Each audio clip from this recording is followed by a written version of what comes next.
देशवासियों का बहुत पुराना लंबा इंतजार अब खत्म होने वाला है।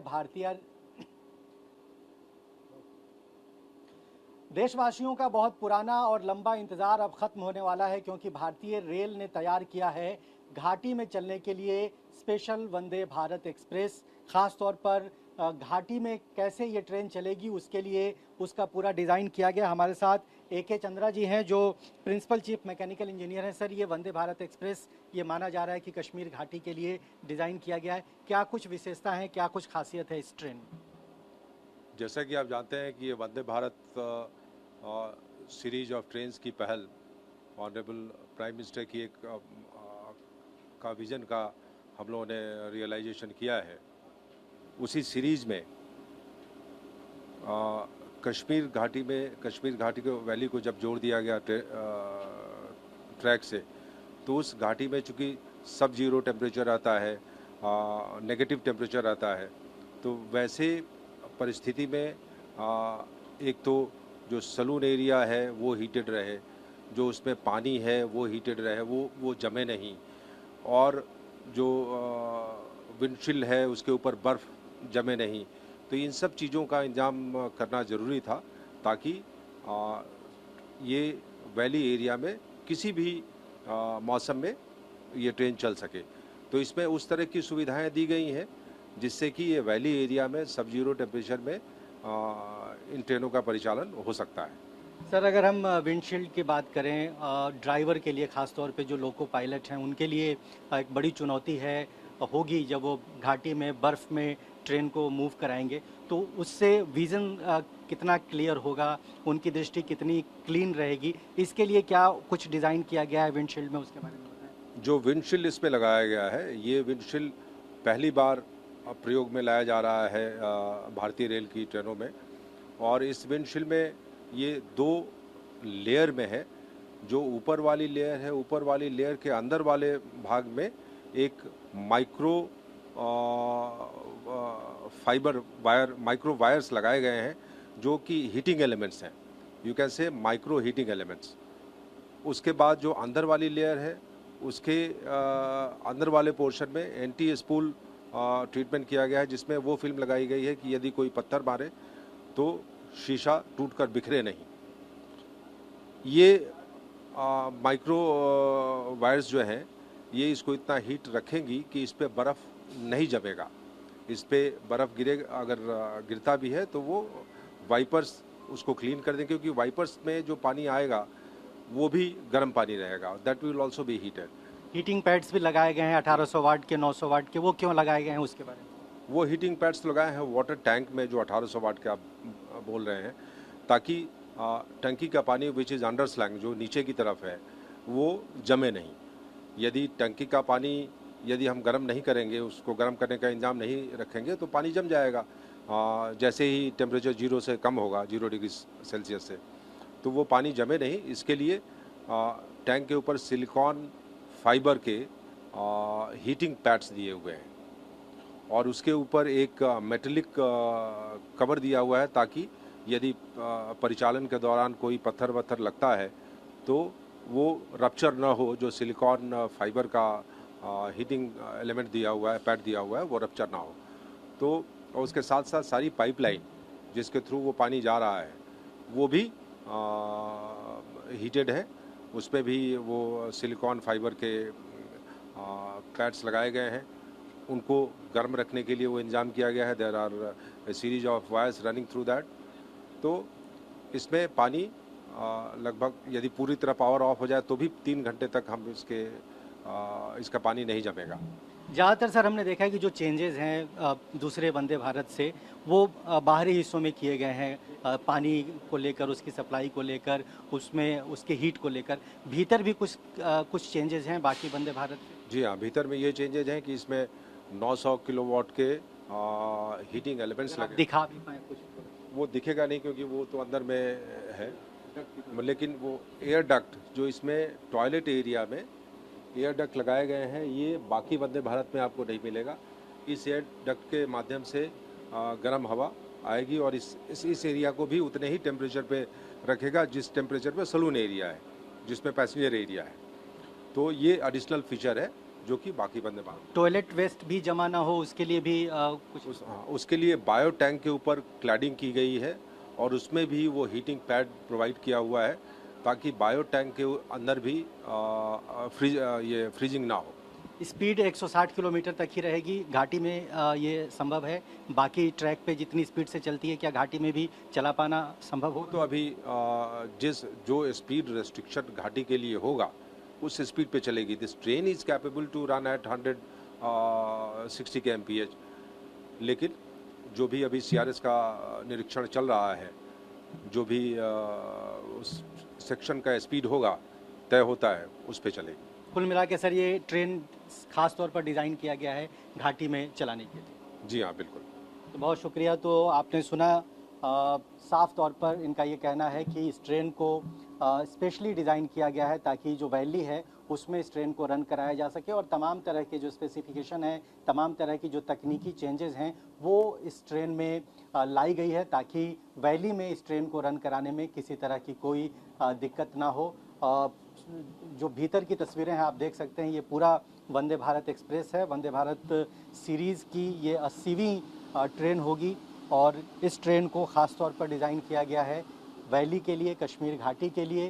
अभी रूट पूरी तरह से तय नहीं है, लेकिन बताया ये जा रहा है कि उधमपुर से लेकर श्रीनगर तक की ये इस ट्रेन से लोग यात्रा कर पाएंगे और तमाम तरह की जो विशेषताएं हैं वो वंदे भारत एक्सप्रेस में जो इंटरनल जो स्पेसिफिकेशंस होते हैं वो लगभग एक जैसे हैं, लेकिन जो मेजर चेंजेस किए गए हैं वो ख़ास तौर पर पानी को गर्म रखने, बर्फ़ ना जमने और लगातार जो बर्फ़ है उसको पिघलने के लिए तमाम तरह के जो मैकेनिज़्म हैं वो इसमें डेवलप किए गए हैं। ख़ास बात ये जो इन्होंने बताया उसमें ये जानकारी दी गई है कि जो विंडशील्ड है यानी कि सामने वाला शीशा है जिसमें लोको पायलट देखते हैं आगे के पूरे ट्रैक को, उसको इस तरीके से डिज़ाइन किया गया है कि वहाँ पर बर्फ़ बिल्कुल भी जमा नहीं होगा और अगर किसी ने पत्थर मारकर कुछ डैमेज करने की कोशिश की है तो वो भी नहीं हो पाएगा। यानी कि जो मल्टी डायमेंशन 3 लेयर का जो माइक्रो हीटिंग पैड्स लगाए गए हैं उन शीशों में, वो कहीं ना कहीं बाकी वंदे भारत से इसको अलग करता है। और चूंकि वैली में इसको चलाना है, घाटी में इसको चलाना है, इस लिहाज से रेलवे की अपनी जो ये पूरी कोशिश है वो बहुत ख़ास तौर पर बहुत महत्वपूर्ण है और इसे पूरी तरह से जो इंडियन कोच फैक्ट्री है, रेलवे कोच फैक्ट्री चेन्नई ने इसको डिज़ाइन किया है और ये पूरी तरह से मेक इन इंडिया प्रोजेक्ट का एक महत्वपूर्ण हिस्सा बनने जा रहा है। वंदे भारत श्रृंखला में एक और बड़ी कामयाबी भारतीय रेलवे को मिली है और अब पहाड़ों में, घाटियों में वंदे भारत चलाए जाने की लगभग तैयारी पूरी कर ली गई है और सामने जो वंदे भारत एक्सप्रेस देख रहे हैं ये ख़ास तौर पर कश्मीर घाटी में चलाने के लिए इसको बनाया गया है, उसको इस तरह से डिज़ाइन किया गया है। हमारे साथ दिलीप कुमार जी हैं, रेलवे बोर्ड के प्रवक्ता हैं। सर, क्या खासियत है बाकी वंदे भारत में और कश्मीर घाटी में जो वंदे भारत चलने जा रही है? कश्मीर घाटी तक वंदे भारत चले, यह हर भारतवासी का सपना है और इसी सपने को साकार करने के लिए यह रेक जो है वो इंटीग्रेटेड कोच फैक्ट्री जो है हमारा पेरम्बूर में, वहाँ पर तैयार किया गया है। यह वंदे भारत अपने आप में कई विशिष्ट गुणों से युक्त है। इसको हम लोगों ने ऑल वेदर के हिसाब से बनाया है, यानी कि यदि कश्मीर वैली का टेम्परेचर माइनस में भी चला जाता है, यदि वहाँ -20 डिग्री या 25 डिग्री भी टेम्परेचर हो जाएगा, तब भी यह वंदे भारत जो है कश्मीर की वादियों में चलने में सक्षम होगी। इसका जो विंड स्क्रीन है, इसके जो दूसरे टेक्निकल स्पेसिफिकेशन है, वो सब हमने इस ढंग से तैयार किए हैं कि वेदर चाहे कैसा भी हो, गाड़ियों के परिचालन में किसी प्रकार की बाधा न पहुंचे। ये बताया गया है कि जो सामने वाला जो शीशा है जहां से लोको पायलट बाहर देखते हैं, उसको इस तरीके से डिज़ाइन किया गया है कि बर्फ़ वहां पे जमा नहीं होगा और जो पत्थरबाजी की घटनाएं भी होती रहती हैं उससे भी ये इम्पैक्ट नहीं करेगा। निश्चित रूप से कश्मीर वैली में जब ट्रेन चलेगी और माइनस में जब टेम्परेचर होगा तो स्नोफॉल और बर्फबारी की संभावना वहाँ पर हमेशा बनी रहती है। तो ऐसे में हम लोगों ने इस ट्रेन का जो आगे वाला ग्लास है उसको 3 गुना मजबूत बनाया है ताकि उस पर बर्फबारी का कोई असर न पड़े। साथ ही उसका स्लोपिंग ऐसे किया गया है कि वहाँ पर स्नो भी न जमने पाए। तो इससे क्या होगा कि ड्राइवर की विजिबिलिटी बनी रहेगी और लोग कश्मीर की वादियों का अच्छे ढंग से लुत्फ उठा पाएंगे। ट्रेन पर परिचालन जो है वो सीमलेस होगा, स्मूथ होगा। परिचालन के दौरान जो यात्री हैं उनको भीतर माइनस टेम्परेचर में उनकी जो यात्रा है वो सुखद हो, उसके लिए किस तरह की तैयारी की गई है, किस तरह की विशेषताएं उसमें रखी गई हैं? पूरे ट्रेन चूंकि एसी है तो हम लोगों ने ऐसी व्यवस्था की है कि हीटिंग सिस्टम जो है वो हमेशा ऑन रहेगा। बाहर का टेम्परेचर चाहे जितना भी हो, यात्रियों को किसी प्रकार की परेशानी नहीं होगी। टॉयलेट एरिया को भी हीट करके रखा जाएगा। साथ ही जो टॉयलेट में पानी वगैरह की जो सप्लाई होती है उसको भी स्पेशल हीटिंग सिस्टम के माध्यम से, एडवांस हीटिंग सिस्टम के माध्यम से गर्म रखा जाएगा ताकि किसी प्रकार की परेशानी ना हो। पानी बाहर का भले ही बर्फ में तब्दील हो जाएगा, लेकिन जो ट्रेन का पानी है, ट्रेन का जो सिस्टम है वो चलता रहेगा। यानी यात्रियों की जो यात्रा है वो सुखद रहेगी और यादगार रहेगी। यात्रियों को सुखद और यादगार यात्रा सुनिश्चित करने के उद्देश्य से ही इस वंदे भारत एक्सप्रेस का निर्माण किया गया है और यह मेड इन इंडिया है। हमारी अपनी जो टेक्नोलॉजी है, प्रधानमंत्री नरेंद्र मोदी जी के विजन के अनुसार विकसित भारत एट 2047, उसके विजन के हिसाब से यह गाड़ी तैयार की गई है और निश्चित रूप से जो लोग भी इस गाड़ी में सफर करेंगे उनकी यात्रा आनंददायक होगी, मंगलदायक होगी और सुखद स्मृतियों को संजो करके वो रखेंगे। एक अंतिम सवाल सर जानना चाहूँगा, बहुत सारे लोग, पूरा देश इंतजार कर रहा है कि वो ट्रेन से कश्मीर की वादियों में घूमें, वहाँ की बर्फबारी का आनंद ट्रेन के भीतर से देख पाए। ये कब सपना सच होने जा रहा है? ये परिचालन कब से होगा? इसको लेकर कोई आधिकारिक जानकारी अगर आप दे पाएं। कश्मीर वैली तक सीधी रेल कनेक्टिविटी जो है वह स्थापित हो गई है। टनल T33 जो कि सबसे चैलेंजिंग साबित हुआ है, उसका निर्माण कार्य भी हम लोगों ने पूरा कर लिया। वहाँ पर भी ट्रैक बिछा लिया गया है। साथ ही चनाब नदी पर जो ब्रिज है, जो दुनिया का सबसे ऊंचा ब्रिज है, वह बन करके तैयार है। अंजी खड़ ब्रिज भी बन करके तैयार है और सभी जगह ट्रैक लगा लिए गए हैं। कई जगहों पर CRS का इंस्पेक्शन भी प्राप्त जो है, सर्टिफिकेशन जो है वह भी प्राप्त हो चुका है। तो जो कुछ टेक्निकल काम बचे हुए हैं उसको पूरा करने के बाद हम लोग फैसला करेंगे कि इस गाड़ी का परिचालन किस तिथि से प्रारंभ किया जाए। बहुत शुक्रिया। तो आपने सुना, रेलवे बोर्ड के प्रवक्ता दिलीप कुमार जी ने TV9 भारतवर्ष के साथ बातचीत की है और तमाम इस ट्रेन की जो विशेषताएं हैं उसकी जानकारी उन्होंने दी है। खासतौर पर तीन बहुत महत्वपूर्ण चीज़ें हैं। जो विंडशील्ड है उसको इस तरीके से डिज़ाइन किया गया है कि इस पर बर्फ़ नहीं जमा होगा, क्योंकि जब ये ट्रेन वैली में जाएगी, पहाड़ों पे जाएगी, तो माइनस टेम्परेचर में बर्फ़ जमने की एक आशंका बनी रहती है। तो उसको इस तरीके से कई लेयर्स की यहाँ पर जो डिज़ाइनिंग की गई है शीशे पे, वो इसलिए ही की गई है ताकि यहाँ पर बर्फ़ जमा ना हो और जो ड्राइवर हैं, लोको पायलट हैं, वो बहुत साफ दृष्टि से सामने देख पाएँ। इसके अलावा इसमें जो हीटिंग पैड्स हैं वो लगाए गए हैं ताकि पानी पूरी तरह से गर्म हो और बर्फ़ जमा ना हो। बर्फ़ जमा होने की स्थिति में तुरंत ये पानी कैसे पिघले, उसके लिए पूरा मैकेनिज़्म यहाँ पर तैयार किया गया है और ये बताया गया है रेलवे की ओर से कि 1800 वाट का जो हीटिंग पैड है वो पानी की टंकी पर लगाया गया है ताकि पानी पूरी तरह से गर्म रहे और जो सप्लाई है पानी का वो बर्फ़ की वजह से बाधित ना हो। तो ये एक बहुत महत्वपूर्ण ये बदलाव है वंदे भारत एक्सप्रेस में, क्योंकि ये पहला वंदे भारत होगा जो पहाड़ों पे और घाटियों पे चलेगा। उसके लिए ही इसको डिज़ाइन किया गया है। तो तमाम जो छोटी जो टेक्निकलिटीज़ हैं उसका ध्यान रखा गया है। पानी जमा ना हो, बर्फ़ ना जमा हो और बर्फ़ जमा होने की स्थिति में जो हीलिंग पाइपलाइन है वो किसी भी तरीके से प्रभावित ना हो, उसका पूरा यहाँ पर ख्याल रखा गया है।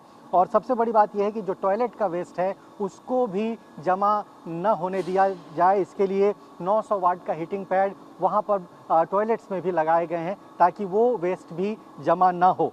इसके अलावा जो वंदे भारत एक्सप्रेस की जो स्पीड है वो वैसे तो 160 किलोमीटर प्रति घंटा बताई जाती है, लेकिन चूंकि इसको पहाड़ी में चलाना है, बर्फ़ पे चलाना है, तो जो स्पीड है वो अभी पूरी तरह से डिसाइड नहीं है। लेकिन ये जो ट्रेन है 160 किलोमीटर प्रति घंटे की रफ्तार से चलने के लिए डिज़ाइन की गई है। जब इसको घाटी में चलाया जाएगा तो उस वक्त वहाँ पर स्पीड कितनी होनी चाहिए ये तब तय किया जाएगा। और कुल मिला के मेक इन इंडिया का जो प्रोग्राम है भारत सरकार का, उस मेक इन इंडिया प्रोग्राम के तहत इसे जो रेलवे कोच फैक्ट्री चेन्नई है वहाँ पर इसको तैयार किया गया है। तमाम आधुनिक सुविधाएं ट्रेन के भीतर और ट्रेन के बाहर भी तमाम आधुनिक जो स्पेसिफिकेशंस है वो यहाँ पर डिज़ाइन किया गया है।